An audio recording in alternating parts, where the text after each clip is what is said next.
Hey guys, welcome back to another interview here on Toned In Entertainment. Today we're here at GCW, and I'm joined by Solomon Stone. How are you doing? I'm doing good. How are you? I'm doing great, man. I mean, you obviously have to be doing good because on the flyer here for this event, you are front and center, and this might be one of the sweetest flyers if I've ever seen myself. It is amazing. The artwork on that is top notch. Right? If you guys can't see it, it's like an homage to like Indiana Jones here. Yeah. I was a big fan of Indiana Jones growing up as a kid. So who wasn't a fan of Indiana Jones, right? What's your favorite one? My favorite Indiana Jones? Probably the first one. I'm a Temple of Doom. The Temple of Doom? Yeah, I think the first two are just like, I mean, they're masterpieces in their own right? Yeah. I mean, the third one, it was okay. The fourth one, I don't even want to talk about the fourth one. The newest one, I was like, eh. But I heard there's a new one coming out, right? I think Harrison Ford is doing another Indiana Jones, right? I mean, if he can bring it, cool. Man, I'm cool with that. I'll check it out when it comes out. So. Right. And since we're talking movies, let's continue that conversation because here on Toned In Entertainment, we're talking all things pop culture. Before the pandemic, I was doing regular movie reviews. Now I'm doing retro movie reviews because there's nothing else to review. If I had to review one movie, Solomon Stone, which movie would you say I need to review? I would say The Departed. The Departed. Okay, yes. With Leonardo DiCaprio. Yeah. Okay. That's one of my favorite movies. Huge cast. I mean, you got Alec Baldwin, Matt Damon, Leonardo DiCaprio, Martin Sheen. I mean, it's a stacked cast. Right. Oh, Mark Wahlberg too. Right. So I mean, I love those Boston movies, those crooked cop movies. So it's one of my favorites. Right. I think it clocks in at like 3 hours or something like that, doesn't it? It's a long movie. Oh, yeah. I've seen it so many times. So The Departed, okay, so that's definitely one we got to re-review here, take a look back, and see if it's as great as we remember it being. Definitely. Right? Now, you're obviously a professional wrestler. I'm going to put this lovely poster down. You're obviously a professional wrestler, so you have to work out. Is there a favorite artist you like to listen to when you're working out? I'm a variety kind of guy. I mean, just listen to a little bit of everything. I like a little bit of old school rap and R&B. I like a lot of that reggae stuff. I mean, I'm all over the place with music. Sometimes I'll even listen to wrestling theme music, just kind of get me amped up. But for the most part, I'm just kind of all over the place, even 80s, 90s. Right, okay. Nothing in particular. I used to listen to heavy metal. I'm not so much into that anymore, but yeah, a little bit of everything. Yeah, do you have a favorite band? I mean, Sublime's my all-time favorite band. I love Sublime. That white boy reggae just gets me going every time I was in Florida, lived in Florida for 8 years, just moved back up north about 2 years ago. So, I mean, every time I listen to Sublime, it reminds me of living down here in Florida. So. Right. Well, I definitely have to thank you for your time because not only did you fly in from somewhere else, but you took an Uber and got right here and came right to this interview. Landed, got my baggage, and took an Uber straight here. Yeah. So. Where did you fly in from? Grand Rapids, Michigan. Michigan. How cold was it there? Dude, it's 30 and snowing, so... It's 61 and sunny here in Florida in January. Yeah, I had a funny story. I ordered gear quite a few months ago, actually, brand new gear for this show. And the guy that I got it from said it was going to be here just in time a couple days before. I'm like, perfect, bad news. It's going to be there the same day of your show. And I had to leave for the airport at like 10 this morning. And luckily, I had a friend that works at the post office in town. They pulled some strings. I got to the post office at 6:30 in the morning when the package was there before I even got in the truck. Did a quick little transaction, and I got my gear fresh for this show. Oh, so it all worked out. Right? It's not, what you know, it's who you know. I know, exactly. Right? It's absolutely. Right. That's how it is. So it worked out, man. Yeah. Now, Solomon, who were some of your influences that made you say, you know what, I want to be a professional wrestler? Man, there's a lot. But the big one, when I was a little kid, I mean, I started watching when I was about 5. And, the first person I saw was William Regal wrestle, Steven Regal on WCW Saturday Night. Mm-hmm. I was hooked. But then as I started watching it more and more, Hulk Hogan, man. Okay. Dude, it's every kid's idol back in the day, And then from there, as I get older, The Rock, Bret Hart, Eddie Guerrero, all those guys. So, I mean, those are probably my top guys right there.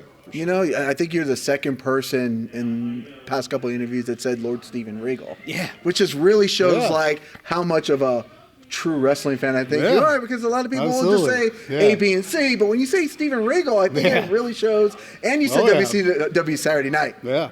Dude, that's retro. And I can't believe I'm even saying that. That's retro. What do you It mean? feels like Oh, yesterday. yeah. It does feel like it was feels yesterday. like yesterday. Yeah, when I saw him, I was like, dude, I hate that guy. Right. So, hey, Right. and I'm hateable too, so it works out. So it's Look all at me good. now, you know. Yes, W Saturday Night was like a staple in my household man. for till it went off the air. Yeah, definitely. Were you more like a WCW guy or a WWE guy growing up? I mean, it was really the first thing I kind of remember seeing was WCW. Right. That Saturday night, but I mean, I was always a WWF fan, WWE fan growing up, so die hard. But I would always switch over to Nitro and stuff in between. I still liked WCW, obviously because like Sting and all those guys. But always a die hard WWF fan. Right. Always. Now, since you're saying it's WCW Saturday Night, I'm thinking we're probably about the same age. We're not going to say our age. We'll not disclose. No, we're not going to We're disclose young it. pups, young, you know. Yeah, young whippersnappers here. Yeah. Did it break your heart when Hogan turned? You know, kind of not really. I was shocked. I'll tell you what about Hogan that broke my heart. Is right before he left, he had that match with Yokozuna at King of the Ring. Right.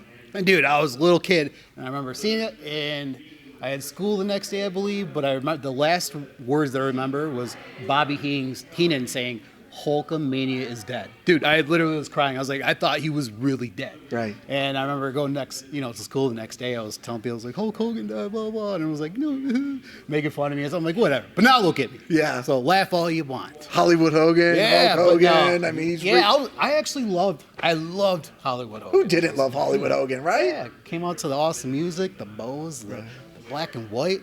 He was the man. You know, there's like a meme that goes around that says, you know, like when people hear that song, they think Jimi Hendrix, but wrestling fans, Well, now, yeah, absolutely. come on, we know we're all like strumming the guitar. Yeah, my parents jammed Jimi Hendrix. So up until that point, I always thought of my parents, but now all I think of is Hulk Hogan, Right. Hollywood Hogan. So it's like, it works. Did your parents watch wrestling with you growing up? A little bit. I mean, not so much. Like my mom would once in a while, like, because I'd always beg her to get the pay-per-views and stuff like that, which back then they were like $30, $20 or whatever.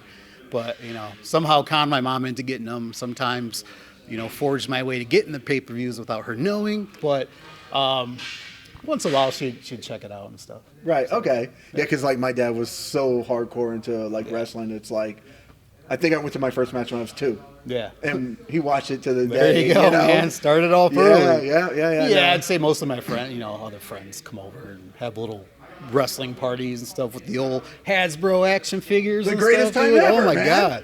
God. Recently I actually just started collecting again right when COVID started. I'm like, fuck. Or, sorry. That's okay. It's okay. It's YouTube. We're Perfect. Cool. We're cool. We're But I cool. was like, dang. I was like, Oh. Marquise Carter. Yeah, in the I'm hijacking. I've been on here house, before. I've been on here before. Oh yeah, he has. See you, man. Good to see All right, you. I'm gonna interrupt Marquise Carter, you seen him on I'll allow it. WWE I'll allow 205 Live, you know? I'll Doing big allow things. it. Hey, it's GCW. Right, There yeah. is no rules here. We just have fun. We none go at with all. it, right? None at all. Right. But yeah, as I was saying, COVID hit. I was bored, and I was going on a freaking eBay spree. I was like, God, because I found an old Hulk Hogan and an Undertaker. Those are the only 2 Hasbros that I had. Okay. And I had every single one you could possibly think of: the retro King of the Ring, the regular one. And when I got in my little cool phase for like a year or 2, I decided to sell them at a yard sale at my grandma's. And as I got older, of course, I regretted that. And then, so I just started buying them all again. So I got a lot of the good ones again. I got probably 20 now. So Okay. kind of over that now, but I'm not going to get rid of them. Right. Just not going to buy any more. I think that's advice. Not that there's youngsters watching it, but if you are the one youngster out there watching it, and you have those toys right now, keep them. Do not get rid of them because Do they not get are rid of 'em. expensive. Yes. Dude, 1, 2, 3 kid action figure. I saw it was selling for like $300 or $400. Because there's like a limited quantity of them or something something like that that. was made, Yeah, right? just something. Smoking guns were absurdly expensive. smoking guns of all. Yeah. I'm like, what the heck? And people are actually paying for this stuff. I'm like, all right, Right. 50 is most I'll spend.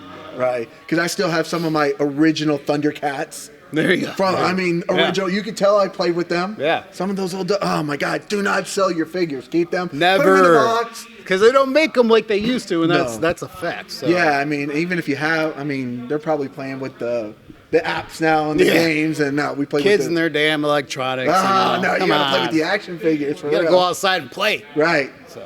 So Solomon, I want to find out a little bit more about your wrestling influences. So one of the questions I'm going to ask everybody here today is, I mean, we grew up at the same time period, so I loved factions growing up. Yeah. One of my favorite factions growing up, one of the most influential factions other than the NWO, I think, was the Four Horsemen. And we're going to keep it simple with saying the Four Horsemen, because if I say the NWO, we'll be here for 6 hours with this question. Right, yeah. If the Four Horsemen were to challenge Solomon Stone to a match, and you had to grab 3 partners from any time period to go up against them, who would you choose? Man, are we talking like WCW, It's your WWE choice. guys? It's your choice. All right. It's your choice. Any time period. Dude. Because the Four Horsemen aren't challenging you right now. Right. Dude, I would absolutely have The Rock, Eddie Guerrero, and Bret Hart. Oh. Done right there. Done. I Clean love it. sweep. We'd, push them out of town, man. We would whoop that ass all night. Come on. You got the technical wrestler. You got The Rock, the pie-eating, jabroni-beating, all that, man. That'd be my team right there. Awesome. I know Bret Hart is doing this real independent movie coming out. I can't remember the name of it. Really? He's going to be in it with oh my God, I'm drawing a blank with the guy from the Goonies. Forrest Whitaker? No. It's going to be really, really independent. He's in. The other guy's in a lot of movies, right? Yes. Like Sicario and all that stuff. Oh man, Is it that guy? I am drawing a blank right now, and I don't know. No, but Bret Hart's doing that. R.I.P. Eddie Guerrero and The Rock. If you can get him away from making movies and TV shows and whatever the heck he's doing, hey, you got yourself a squad. Yeah, definitely. Right. So, 2020 was a crazy year. Oh man. We're in January 2021. I thought this whole thing was going to be over by now. Me too. I thought it was gonna be over like 6 months ago. But Yeah. here we are. Was there any new skills or new things you learned about yourself while we've all had more time to learn something about ourselves? A little online shopping addiction. Spent too much money, but other than that, no. I just been enjoying my time with. We're being so rudely interrupted. It's like they have to get ready for a wrestling show here or something. All right. Well, I'll allow that too. Yeah. But just hanging out, spending time with my family. Again, I moved back up north, so it's always nice catching up with old friends. Really, that's about it. I mean, I'm still fortunate enough to find work and wrestle, at various places up north, and of course with GCW. So. Not doing too bad in the pandemic, Right. So, but yeah, that's really it. Just keep busy. That's all we can ask for. Yeah. Keeping busy, staying healthy, Yeah, man. Yeah. doing our thing. Oh, for sure. Solomon, is there anything else we should know before we let you go? And you got to get ready for your show here. Other than that, I mean, it was a great time, obviously, and I appreciate you having me on.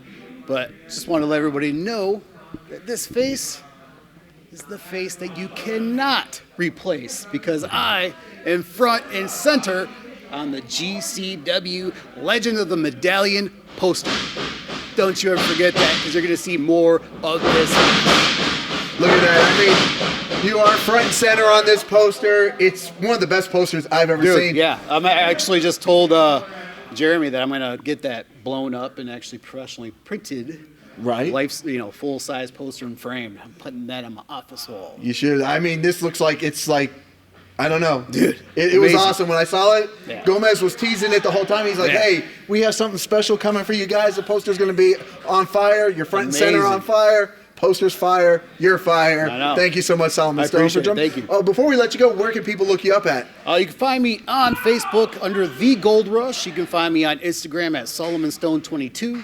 Twitter, The Gold Rush 22, and if you want to watch some old school matches of mine and some current stuff, it's The Gold Rush 83 or something like that. Right. Oh, let's talk about that YouTube real quick, because you have a little logo on the bottom that's very similar to let's say a mature.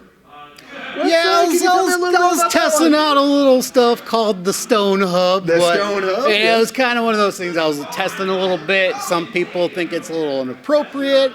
I was like, hey, if you can, don't watch it. But we'll see. We'll see where that goes. It's wrestling. It's fun. It's entertainment. I'm creative. I do all my own promo work, my video editing, logos, you name it, T-shirt designs, all of it. So there'll be more of that. Do you have any T-shirts out there that people can check out? Yeah, actually, Pro Wrestling Tees / The Gold Rush. You can find. I think I have four different T-shirts out right now. So okay, so yeah.